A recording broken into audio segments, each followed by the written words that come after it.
Hey all, my name is Zach Dickerson, aka Zachy D. In today's lesson we discuss how to make backing tracks with ease. Stay tuned.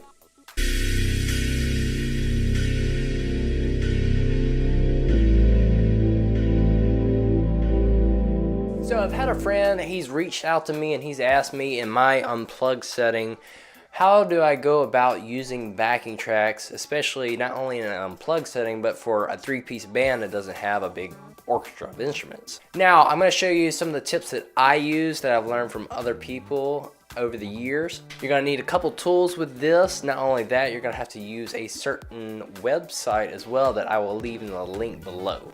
Now, some of the tools that you'll need will have to be either a computer or your actual phone with a certain app that I will leave in the description as well. 2 direct boxes. Then you will need a stereo splitter so you can change the channels to left and right. And then the website as well that I'm going to leave in the link as well.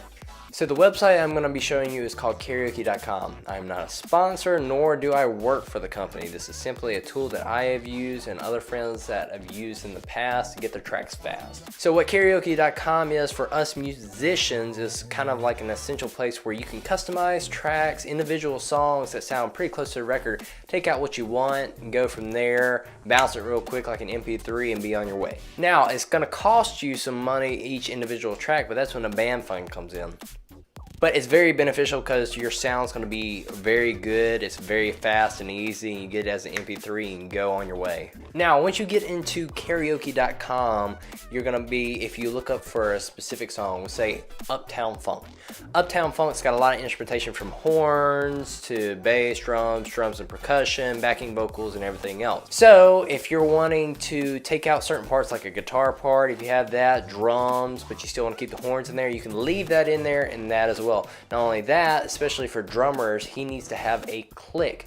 That is beneficial with karaoke.com. It also offers a click as well. So you can adjust the click and pan that to the left and have that wherever you want it. Now, when I was mentioning about panning the click to the left, this is where the stereo splitter comes into play. So once you bounce your track, before you bounce your track actually, when you go to bounce your track, make sure you put all your tracks to the right side as of panning. So you have this little bar, pan it to the right, and then you're going to take your click and pan it to the left. So what the stereo splitter is going to do when you hook it into your direct boxes, it's going to split those into 2 different independent channels. They're not running on one.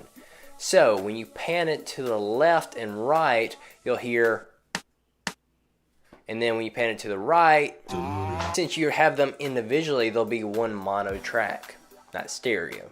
Why this is beneficial to split the tracks is because as a front of house, if you're going to play a gig or if you're doing a mix, especially if you're doing a drummer, you'll have overall control of those 2 different channels and which ones you want to have send to your in-ears, and then the one track, which is just the track itself, being sent to the front of house. Because hearing this in the mix in the front of house is not good. So you want this and not this in the front of the house. So once you get to this process right here, all you got to do is either have this software that I'm going to introduce you is called Audio Stretch. So I use this in our band setting all the time. It allows me to slow down tracks, allows me to go about running them on the fly, put them in a playlist, go from there. I can also change the key on the fly as well if it's too high or low for my singer and register. So it's a very beneficial app, cost me $10, but I've used it for the past 6 years.